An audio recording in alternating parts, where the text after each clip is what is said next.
Hello, welcome to my YouTube channel. मैं Paras Pariyar, lecturer geography GSS Badla Basni, Tivri block, Jodhpur जिला। इस राजकीय विद्यालय से मैं आपके साथ जुड़ा हुआ हूँ। तो हम कक्षा 12 के भूगोल विषय का अध्ययन करेंगे। भूगोल विषय को पढ़ने से पहले भूगोल क्या है उसको हम जानते हैं। पूर्व कक्षा में हमने पढ़ा है, कक्षा 11 में एक स्वतंत्र विषय के रूप में हमने इसको पढ़ना शुरू किया। उस समय हमने पढ़ा है कि भूगोल क्या है। भूगोल भूगोल यानी ज्योग्राफी, ये दो शब्दों से मिलकर बना हुआ है। ज्योग्राफी यानी कि जियो, जीईओ, जियो प्लस ग्राफोस। जियो का मतलब होता है अर्थ और ग्राफोस का मतलब होता है डिस्क्रिप्शन। अर्थ यानी कि पृथ्वी, डिस्क्रिप्शन का मतलब होता है वर्णन करना। यानी कि ये ग्रीक भाषा का शब्द है जियोग्राफोस। जियो का मतलब अर्थ और ग्राफोस का मतलब डिस्क्रिप्शन, यानी कि इसका शाब्दिक अर्थ हुआ है description of earth. Description of earth यानी कि पृथ्वी का वर्णन करना, यानी कि पृथ्वी का वर्णन करना ही भूगोल है। हालांकि भूगोल को हम पृथ्वी के ऊपरी धरातलीय सतह पर जो भी मानव द्वारा क्रिया विद्या होती है, जैसे कार्बनिक, द्वितीयक, तृतीयक, चतुर्थ और पंचम क्रियाकलाप, यानी कि मानव के व्यवसाय को 5 भागों में बांटा गया है। वो समस्त क्रियाकलाप जो है भूगोल के अंतर्गत आती है। इस भूगोल को सही रूप में क्षेत्र वर्णनी विषय के रूप में माना जाता है। यानी कि किसी भी क्षेत्र वर्णनी विषय का मतलब होता है क्षेत्र विशेष का, प्रदेश विशेष का, किसी भौगोलिक इकाई विशेष का जो अध्ययन हम करते हैं उसको हम भूगोल के अंतर्गत पढ़ते हैं, उसको भूगोल के अंतर्गत देखते हैं। यानी कि ये एक भूगोल क्षेत्र वर्णनी विज्ञान है, इसको क्षेत्र वर्णनी विषय भी कहा जाता है। ये सर्वप्रथम ज्योग्राफी शब्द जो दिया है, जियो प्लस ग्राफोस से बना ग्रीक भाषा का शब्द है। ये शब्द इरेटोस्थनीज ने दिया है। इरेटोस्थनीज, ये एक ग्रीक भूगोलवेत्ता थे जिसको यूनानी भूगोलवेत्ता भी कहते हैं। ग्रीक या यूनानी भूगोलवेत्ता करीब 276 ईसा पूर्व के आसपास 194 टू 276 ईसा पूर्व यूनानी या ग्रीक भूगोलवेत्ता इरेटोस्थनीज ने भूगोल शब्द का, इनको जनक कहा जाता है। यानी कि भूगोल शब्द को भूगोल नाम देने वाले इरेटोस्थनीज थे। यानी कि ये भूगोल शब्द के जनक है। और सर्वप्रथम हिकेटियस जो है, उन्होंने भूगोल का जो ज्ञान था विश्व में फैला हुआ था चारों ओर, तो भौगोलिक ज्ञान को सर्वप्रथम विश्व में बिखरे हुए ज्ञान को इन्होंने व्यवस्थित किया था। इसका नाम है हिकेटियस। ये भूगोल के पिता है, भूगोल के पिता। भूगोल के पिता का नाम है हिकेटियस और भूगोल शब्द के जो जनक है वो है इरेटोस्थनीज। दोनों में अंतर है। और हेरोडोटस जो है वो है फादर ऑफ हिस्ट्री और हिकेटियस है फादर ऑफ ज्योग्राफी। देखो, फादर ऑफ ज्योग्राफी इसलिए कहते हैं, भूगोल के पिता इसलिए कहते हैं क्योंकि हिकेटियस ने भौगोलिक ज्ञान को सर्वप्रथम व्यवस्थित किया था। अब अपन आते हैं भूगोल के एक सामान्य अर्थ समझने के बाद, सामान्य अर्थ जानने के बाद कक्षा 12 के जो है प्रथम अध्याय की तरफ हम आगे बढ़ते हैं। कक्षा 12 का जो पहला चैप्टर है मानव भूगोल, प्रकृति एवं विशेष क्षेत्र। मानव भूगोल, प्रकृति एवं विशेष क्षेत्र। मानव भूगोल क्या है? मानव भूगोल की प्रकृति इनकी नेचर कैसा है और इसका स्कोप, ह्यूमन ज्योग्राफी का स्कोप कितना, यानी क्षेत्र कितना बड़ा है, यानी कि human geography is nature and scope. Human geography का जो नेचर है और उसका विशेष क्षेत्र है, कहां तक फैला हुआ है ह्यूमन ज्योग्राफी, कहां तक टच करती है, उसको हम पढ़ेंगे। देखिए भूगोल बहुत सारी शाखाओं से मिलकर बना हुआ है, लेकिन भूगोल की दो महत्वपूर्ण शाखाएं हैं। यदि देखा जाए तो भूगोल को दो प्रमुख शाखाओं में बांटा गया है। एक है भौतिक भूगोल और दूसरा है मानव भूगोल। ये भूगोल की दो महत्वपूर्ण, जिस तरह से दो हाथ होते हैं ना, ये लेफ्ट हैंड ये राइट हैंड कह सकते हैं कि भूगोल के दो महत्वपूर्ण ब्रांचेज है, भौतिक भूगोल और मानव भूगोल। वैसे भूगोल की बहुत सारी शाखाएं हैं, जैसे सामाजिक भूगोल है, राजनीतिक भूगोल है, सांस्कृतिक भूगोल है, जनसंख्या भूगोल है, इनके अलावा अधिवास भूगोल है, नगरीय भूगोल है। इस तरह से भूगोल बहुत बड़े क्षेत्र में फैला हुआ है। भौगोलिक चिंतन का इतिहास एक अलग, उसका ऐतिहासिक भूगोल के रूप में हम उसको पढ़ते हैं। इनके अलावा जलवायु विज्ञान है, उसको हम भूगोल के स्वतंत्र विषय के रूप में पढ़ते हैं। ये बड़ी क्लासों में हम इनको पढ़ते हैं। इसी तरह भौतिक भूगोल है, इसी तरह मानव भूगोल है, ये भी हम भूगोल की एक शाखाओं के रूप में पढ़ते हैं। कक्षा 12 में हम मानव भूगोल को भूगोल की एक शाखा के रूप में पढ़ते हैं, जो यहाँ दिया हुआ है। तो पहला पार्ट कक्षा 12 में मानव भूगोल है। कक्षा 11 में हमने भौतिक भूगोल पढ़ा था। भौतिक भूगोल के साथ भारत का भूगोल पढ़ा था। इसमें भी मानव भूगोल के साथ भारत का भूगोल कक्षा 12 में और गहराई में पढ़ेंगे। तो अब शुरुआत करते हैं मानव भूगोल। तो मानव भूगोल से क्या तात्पर्य है? साधारण अर्थों में मानव भूगोल से अभिप्राय मानव द्वारा किए गए कार्य, मानव द्वारा की गई गतिविधियां, मानव द्वारा किए गए क्रियाकलाप जिसके अंतर्गत आते हैं वो है मानव भूगोल। यानी कि भूगोल पृथ्वी का क्षेत्रफलीय अध्ययन है। यानी कि भूगोल में हम पृथ्वी के ऊपर घटित घटनाओं, मानव द्वारा की जाने वाली विभिन्न क्रियाकलापों का, उनके भूभौतिक दृश्य, सांस्कृतिक पर्यावरण का जो हम अध्ययन करते हैं, उसको हम मानव भूगोल के अंतर्गत लेते हैं। मानव भूगोल को समझने के लिए इसके अर्थ और इसकी परिभाषा दोनों समझेंगे। तो मानव भूगोल का अर्थ सामान्य रूप में ये देखा जाता है कि मानव द्वारा जो पृथ्वी के धरातल पर गतिविधियां होती है, जो क्रियाकलाप होते हैं, वो समस्त गतिविधियां, क्रियाकलाप, मानव से संबंधित क्रियाकलाप को हम मानव भूगोल में पढ़ते हैं। यानी कि धरातल पर स्थित वो सजीव और निर्जीव घटक जो मिलकर आपसे अनोनी क्रिया करते हैं, समायोजन करते हैं, अनुकूलन करते हैं, वो समस्त पेड़ पौधे, जीव जंतु जो पृथ्वी के ऊपरी आउटर सरफेस पर स्थित है, वो सारी की सारी गतिविधियां, क्रियाविधियां जो है मानव भूगोल के अंतर्गत आती है। भूगोल के अर्थ और परिभाषा में सामान्य सा अंतर होता है। अर्थ हम अपने हिसाब से उसका बताते हैं, अपने हिसाब से उसको परिभाषित करते हैं, जबकि परिभाषा का मतलब होता है किसी विद्वानों द्वारा उसके संबंध में कई बार। तो सबसे पहले परिभाषा आती है मानव भूगोल की। मानव भूगोल के पिता फ्रेडरिक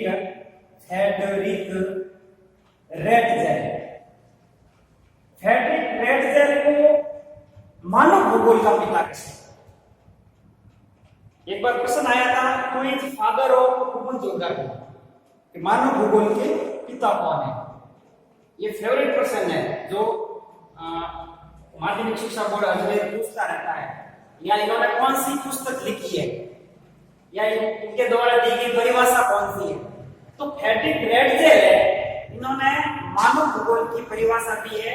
फ्रेडरिक रेडजेल के अनुसार मानव भूगोल मानव समाजों तथा धरातल के बीच संबंधों का संश्लेषित अध्ययन है। यानी कि फ्रेडरिक रेडजेल के अनुसार मानव भूगोल मानव समाजों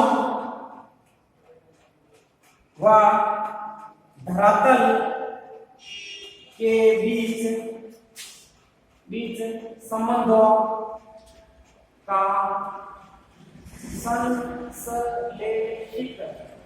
संश्लेषित अध्ययन है।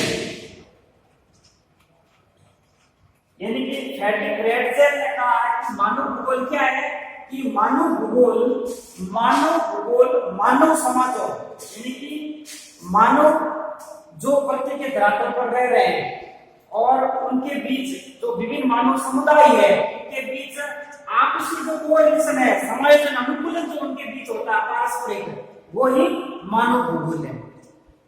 ये मुख्यतः जर्मन देश के नीतिवादी विचारक थे फ्रेडरिक रेडजेल, और इन्होंने सर्वप्रथम एंथ्रोपोजोग्राफी नामक ग्रंथ लिखा। ये जो है जर्मन निवासी व नीतिवादी विचारधारा के समर्थक है। फ्रेडरिक रेडजेल जो है जर्मन निवासी है, जर्मन भूगोलविद है और नीतिवादी डिटरमिनिज्म थॉट जो है नीतिवादी विचारधारा है उसके प्रबल समर्थक कह सकते हैं। इन्होंने नीतिवादी की जो है नींव रखी है। हालांकि प्रबल समर्थक में इनकी शिष्या जो है कुमारी एलन सैंपल आती है। तो दूसरी परिभाषा है कुमारी एलन सैंपल की। कुमारी एलन सैंपल ये नीतिवादी की प्रबल और कठोर समर्थक मानी जाती है। इन्होंने कहा है मानव भूगोल चंचल मानव तथा अस्थायी प्रकृति के पारस्परिक परिवर्तनशील संबंधों का अध्ययन है। यानी कि कुमारी सैंपल के अनुसार मानव भूगोल क्या है, मानव भूगोल चंचल मानव तथा अस्थायी प्रकृति के पारस्परिक परिवर्तनशील संबंधों का अध्ययन है। इनकी परिभाषा हम लिखते हैं, मानव भूगोल अस्थायी पृथ्वी, मानव भूगोल अस्थायी पृथ्वी तथा मानव भूगोल चंचल मानव है, चंचल मानव तथा अस्थायी पृथ्वी के चंचल मानव तथा अस्थायी पृथ्वी के पारस्परिक परिवर्तनशील संबंधों का अध्ययन है। यानी कि कुमारी एलन सैंपल के अनुसार मानव भूगोल चंचल मानव तथा अस्थायी पृथ्वी के पारस्परिक परिवर्तनशील संबंधों का अध्ययन है। ये परिभाषा कई बार पूछी जाती है, इसलिए इनको हम लिख रहे हैं इन्हीं के शब्दों में। इनके अलावा तीसरी जो परिभाषा आती है डिकेन तथा पीट्स की आती है। डिकेन तथा पीट्स के अनुसार, डिकेन तथा पीट्स के अनुसार मानव भूगोल में मानव तथा उसके कार्यों को शामिल किया गया है। इनकी परिभाषा इतनी है, डिकेन और पीट्स के अनुसार मानव भूगोल में मानव व इसके कार्यों को शामिल किया गया है। विज्ञान तथा पीट्स के अनुसार एक ही लाइन की परिभाषा है मानव भूगोल, जिसमें मानव भूगोल मानव तथा इनके कार्यों को समावेश किया गया है या शामिल किया गया। किताब में लिखा समावेश किया गया। मानव भूगोल तथा मानव व इसके कार्यों को, मानव भूगोल में मानव तथा इसके कार्यों को शामिल किया गया है या समावेश किया गया है। मानव भूगोल में मानव व इसके कार्यों को समावेश किया गया है। एक चौथी किताब में परिभाषा हिंदी जो थोड़ी बड़ी है, उसमें पॉल विडाल डी लाप्लास की परिभाषा है। पॉल विडाल डी लाप्लास, इनके ये समूहवाद के जो है समर्थक थे। इन्होंने समूहवाद की नींव रखी है। फ्रांस के प्रमुख भूगोलविद थे। जिस तरह से जर्मन में फ्रेडरिक हेर्त्ज़ थे, इसी तरह फ्रांस में पॉल विडाल डी लाप्लास एक प्रमुख भूगोलविद थे और इन्होंने समूहवाद की नींव रखी। इनके अनुसार मानव भूगोल एक नया विचार देता है। मानव भूगोल एक नया विचार देता है जिसमें मानव और इसके कार्यों को शामिल किया जाता है।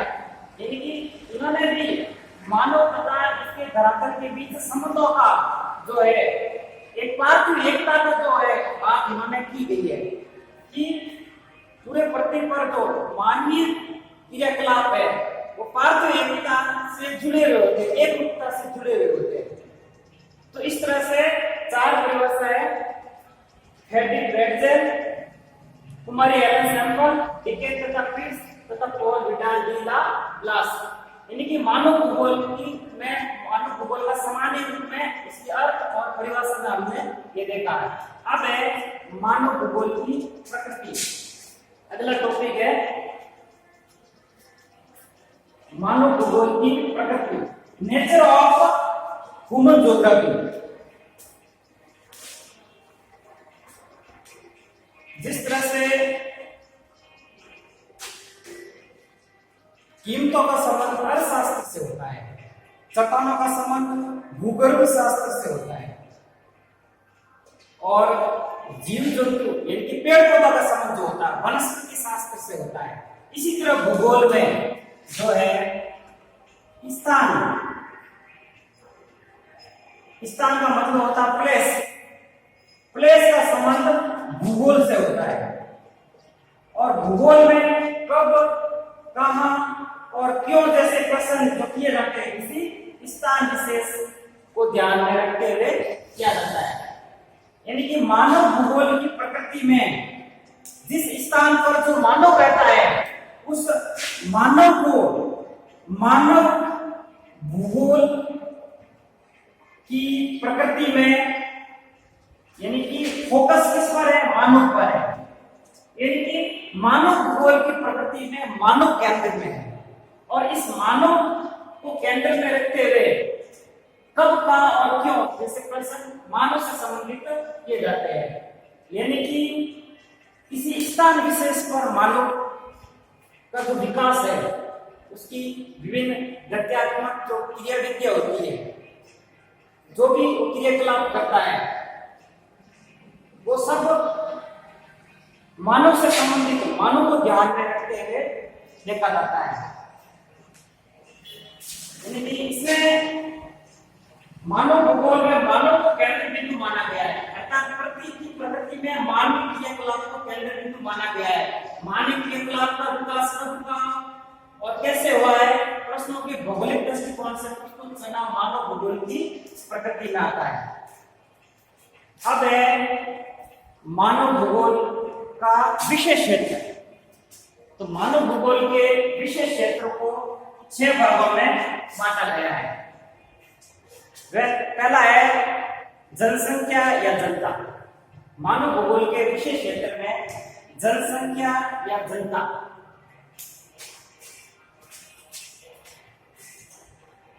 जनसंख्या व जनता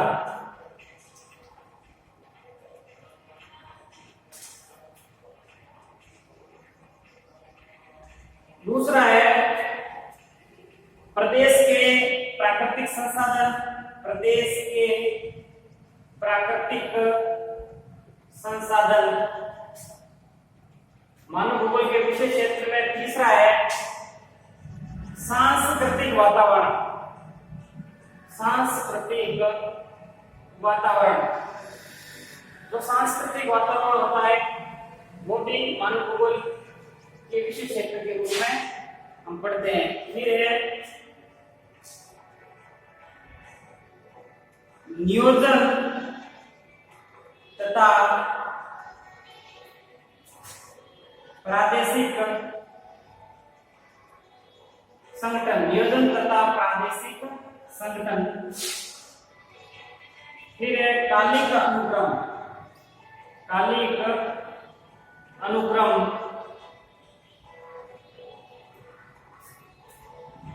फिर है अन्य प्रदेशों से संबंध,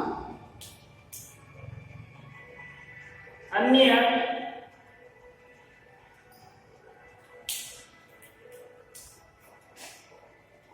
प्रदेशों से संबंध। मानव भूगोल के विशेष क्षेत्र में जनसंख्या व जनता। भूगोल में किसी भी भौगोलिक इकाई में, क्षेत्र में या किसी भौगोलिक प्रदेश में जनसंख्या का होना बहुत जरूरी है। और मानव भूगोल के विशेष क्षेत्र में जनसंख्या से संबंधित जनसंख्या का वितरण, वृद्धि, घनत्व, अधिवास की बनावट किस हिसाब से है उसको पढ़ा जाता है। फिर है प्रदेश के प्राकृतिक संसाधन। मानव भूगोल में विभिन्न प्रदेश, भौगोलिक प्रदेश होते हैं, वहां के खनिज किस प्रकार के, अलग अलग भौगोलिक प्रदेश में अलग अलग खनिज पाए जाते हैं। भूमि, जल, मृदा, वनस्पति, ये सब प्राकृतिक संसाधनों के अंतर्गत आते हैं। तो भूगोल में आर्थिक भूगोल के अंतर्गत प्राकृतिक संसाधनों का जिक्र करते हैं। भूगोल की बहुत बड़ी शाखा है, उसमें हम इन चीजों को पढ़ते हैं, प्राकृतिक संसाधनों को पढ़ते हैं आर्थिक भूगोल में। इसी तरह सांस्कृतिक वातावरण, भिन्न भिन्न प्रदेशों में अलग अलग जलवायु में अलग अलग तरह का सांस्कृतिक वातावरण पाया जाता है। उस सांस्कृतिक वातावरण, खान पान, रहन, वेशभूषा, इस तरह का कल्चरल, वहां की मिट्टी और जल और वहां के परिवेश से जो जुड़ा हुआ होता है। किसी भी प्रदेश में सांस्कृतिक जो पहनावा, वहां की बोली, भाषा, यहाँ तक कि रंग रूप, ये सब कुछ वहां के प्राकृतिक वातावरण से मानवीय वातावरण के रूप में, इसको मानवीय वातावरण कहा गया। सांस्कृतिक वातावरण का मतलब होता है मानवीय वातावरण किस रूप से है, उसको भी हम मानव भूगोल के एक विषय के रूप में पढ़ते हैं। फिर आगे आता है नियोजन। नियोजन का मतलब होता है प्लानिंग। नियोजन तथा प्रादेशिक संगठन। मानव भूगोल में हम नियोजित तरीके से किसी भी प्रदेश का विकास किस हिसाब से चल रहा है और वहां का प्रादेशिक रूप से वहां का तंत्र किस हिसाब से संगठित है, वहां का विकास किस हिसाब से सुचारू है, उसको हम पढ़ते हैं। फिर एक कालिक अनुक्रम। कालिक का मतलब होता है समय से, चरणबद्ध तरीके से। मानवीय संबंध और धरातल का जो स्वरूप होता है वो हमेशा परिवर्तनशील है, स्थायी नहीं है, वो हमेशा बदलते रहते हैं। और उसी को हम कालिक अनुक्रम के रूप में पढ़ते हैं कि मानव कभी भी स्थिर नहीं है, वो गत्यात्मक है। समय के साथ अपने सांस्कृतिक परिवेश में, अपने रहने के आवास, जिसको बोलते हैं अधिवासों में, निरंतर परिवर्तन करता रहता है। भौगोलिक प्रदेश में भी कई खड़ा जो पठार पर्वत होता है वो पठार का रूप धारण करता है, धीरे धीरे सरल होते मैदान का रूप भी धारण कर लेता है। तो ये निरंतर परिवर्तन होने वाली गतिविधि है। फिर आगे अन्य प्रदेशों से संबंध। मानव भूगोल के विषय क्षेत्र में हम अन्य प्रदेशों का किस हिसाब से एक प्रदेश दूसरे प्रदेश पर निर्भर है, किस रूप से विभिन्न प्रदेश एक दूसरे से जुड़े हुए हैं, वो भी एक बहुत बड़े विषय क्षेत्र के रूप में हम विभिन्न प्रदेशों के आपसी संबंधों को भी हम पढ़ते हैं। वैसे हैटिंगटन ने मानव भूगोल के विशेष क्षेत्र को दो भागों में बांटा गया है। पहला है भौतिक दशा। भौतिक दशा दूसरा है मानवीय अनुक्रिया। यानी कि मानव भूगोल के विषय क्षेत्र को ये जो दो बड़े भागों में बांटा है, इनका नाम है हंटिंगटन।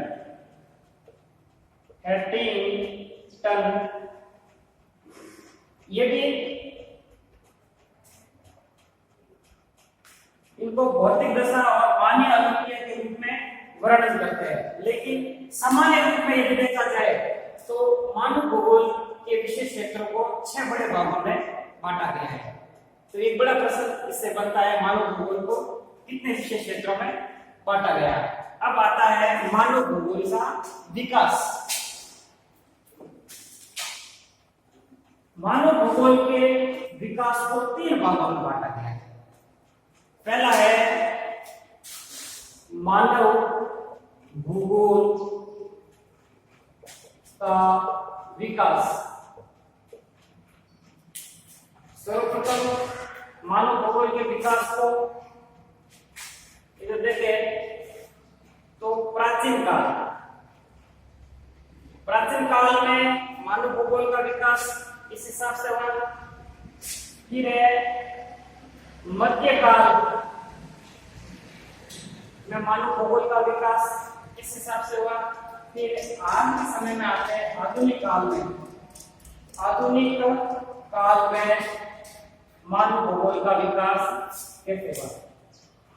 जब प्राचीन काल में एक दूसरे प्रदेश में अनोन्य क्रिया, आपसी इंटरेक्शन, संबंध कम थे। एक क्षेत्र दूसरे क्षेत्र से परिचित नहीं था, आवागमन के साधन नहीं थे, विकास के मार्ग अवरुद्ध कह सकते हैं। यानी डार्क एज वाली स्थिति जो आती है वो भूगोल में प्राचीन काल में। तो प्राचीन काल जो है वो एक स्थिर काल के रूप में है, और इस कालखंड में भौगोलिक प्रदेशों के संबंध में बिल्कुल ही जानकारी नहीं थी। किसी भी प्रकार का व्यापार नहीं होता था, इंटरेक्शन नहीं होता था। यानी कि खाना तो दोस्त जब जनसंख्या थी, जब मानव का प्रादुर्भाव हुआ था, अगर हम उससे भी आगे चले जाए तो उस समय भौगोलिक ज्ञान सीमित था। फिर आगे आता है मध्यकाल। मध्यकाल में मानव भूगोल की बात कर रहे हैं, इसमें अच्छा खासा विकास हुआ। यानी कि नौकायान इस समय आ जाएगा।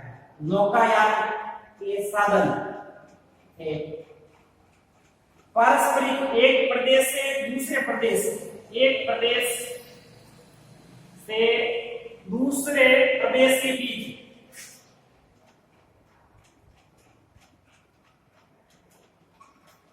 एक प्रदेश से दूसरे प्रदेश के बीच आवागमन बढ़ाता। इनके अलावा नए प्रदेशों की खोज, जैसे वास्को डी गामा गए थे, कोलंबस गए थे, इन्होंने नए प्रदेशों की खोज की। और मिथ्या धारणाएं जिसको कहते हैं, अंधविश्वास, मिथ्या धारणा जिसको कहते हैं कि समुद्र के उस पार या जो है पृथ्वी के उस छोर पर जो है धरती का जो अंत होना था, इस तरह की जो मिथ्या धारणा थी वो समाप्त हुई थी। नए प्रदेशों की खोज हुई थी, ज्ञान का, विज्ञान का प्रसार हुआ था। तो मध्यकाल में मानव भूगोल का एक अच्छा खासा विकास देखने को मिलता है। मानव भूगोल को एक नई दिशा जो देता है वो है मध्यकाल। फिर आगे आते हैं आधुनिक काल में। आधुनिक काल में मानव भूगोल के विकास में सबसे पहले नाम आता है फ्रेडरिक रेडजेल और हम्बोल्ट।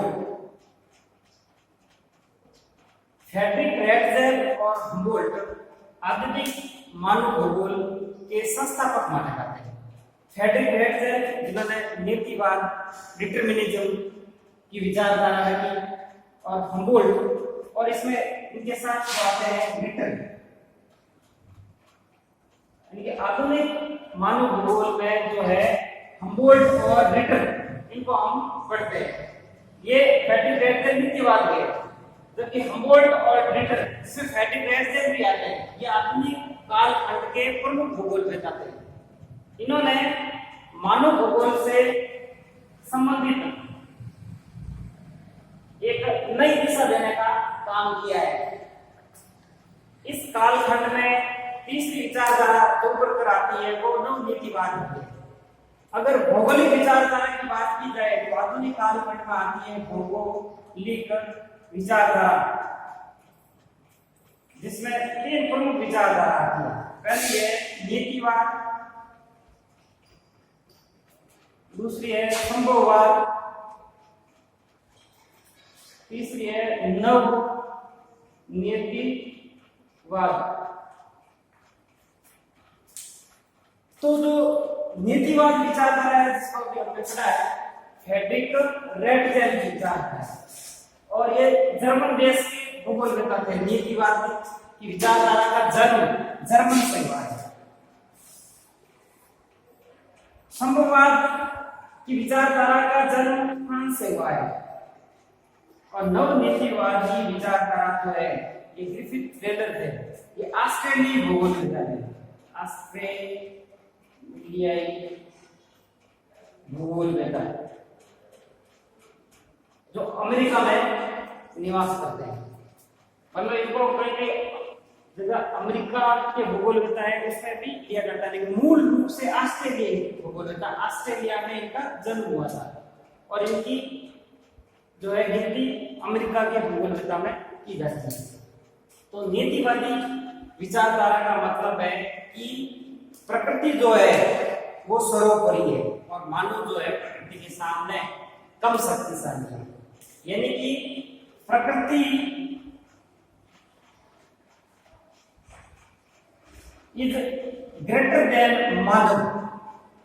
इसमें कहा गया है कि प्रकृति ज्यादा शक्तिशाली है मानव से, जबकि संभववाद नीतिवाद का उल्टा है, जिसमें इन्होंने कहा कि मानव जो है वो है ग्रेटर देन प्रकृति। इस विचारधारा में ये बताया गया है कि मानव ज्यादा शक्तिशाली है प्रकृति से, इसमें प्रकृति को कम शक्तिशाली बताया गया है। यानी कि नीतिवादी विचारधारा में मानव को दास बताया गया है।